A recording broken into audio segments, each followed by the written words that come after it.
Right, this is Subset. My name is Roman, I'm the singer of the band, and today, surrounded by those wonderful chickens, I'm going to talk to you about music that I really like, still very liveable, and I'm sure that you would love it, won't you?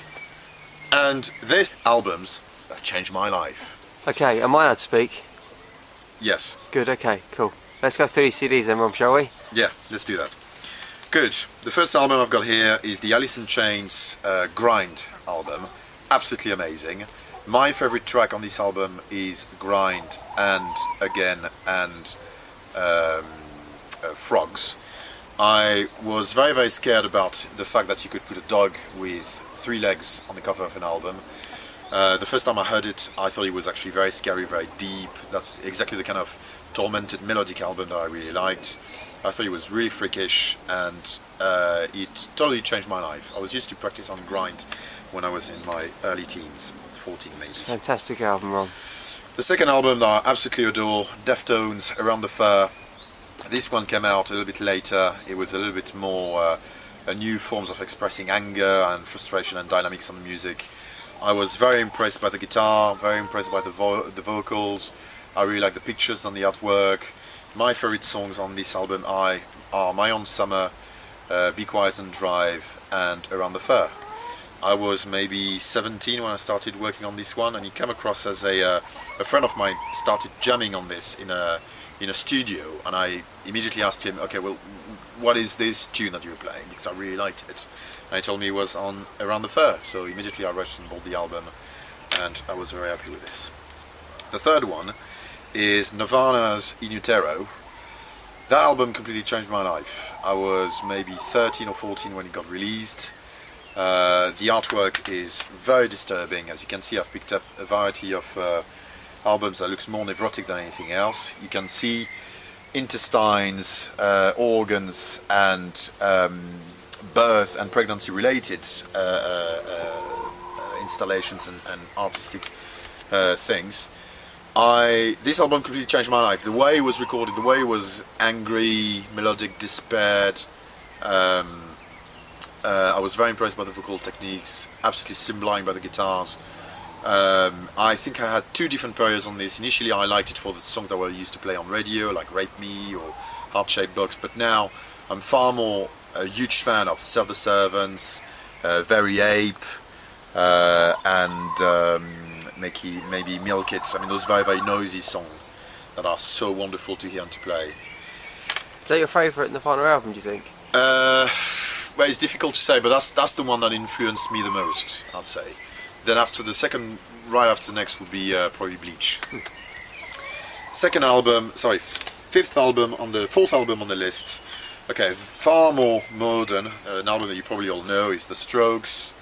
That album again changed my life, but much later in my life as a musician. Room on Fire to me showed a very vintage way of re-exploring guitar music, and my favourites on this are Under Control, The End Has No End, Whatever Happened, 1251. I really like the pictures on the back where you could see like a bunch of, you know, kings and rock and rollers on the top of a building looking very tired after a long night. It was the album that gave me a new direction as a guitarist and moving away from heavy music and grunge from the 90s. Fifth album on the list, this one is much older, Pantera, Far Beyond Driven.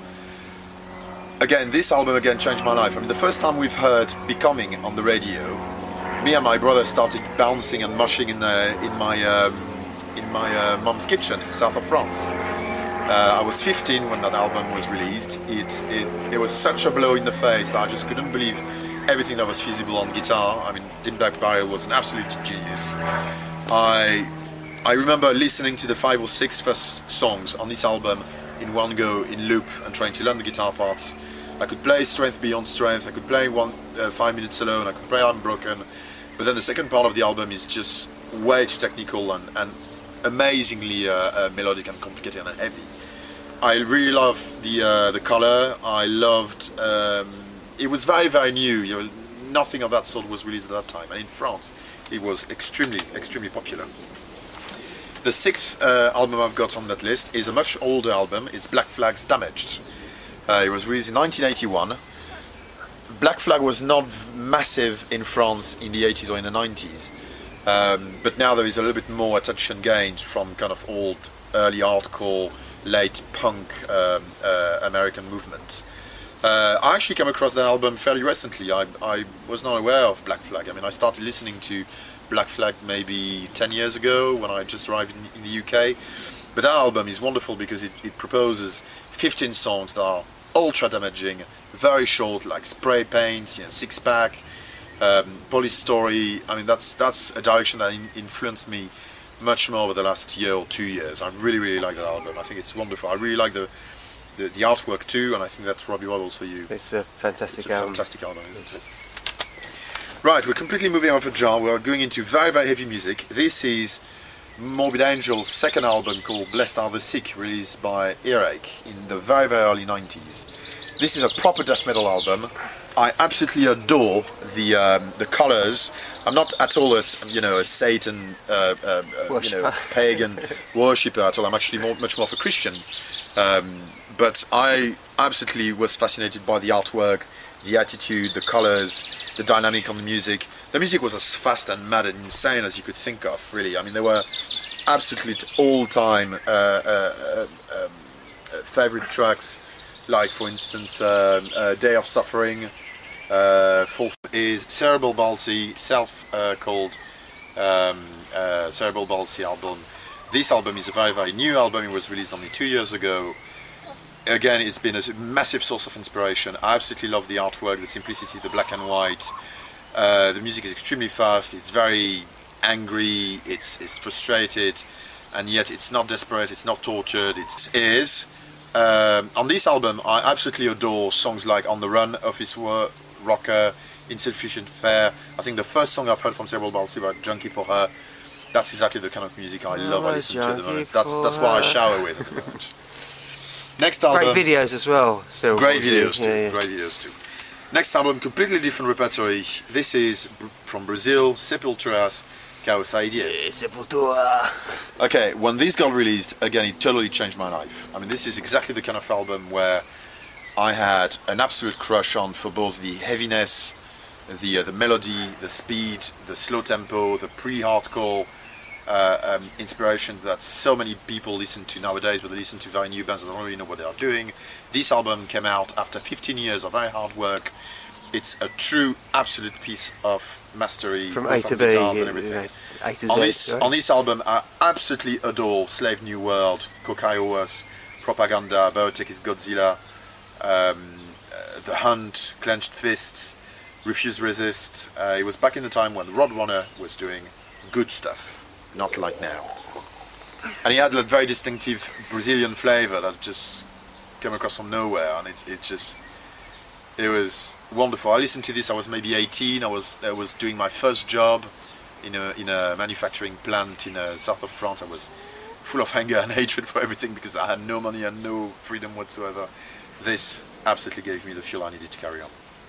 And finally, same band, Sepultura 2, it's Beneath the Remains. That was a very thrashy, heavy, aggressive, technical album that inspired me a lot. I started learning and listening to it. Even one of my best friend Nico bought me the tabs for it, and it was great at the time because I really was into lots of very complicated, melodic, super fast guitar playing, and I really wanted to give my techniques and being able, to be like really proficient in all sorts of those techniques.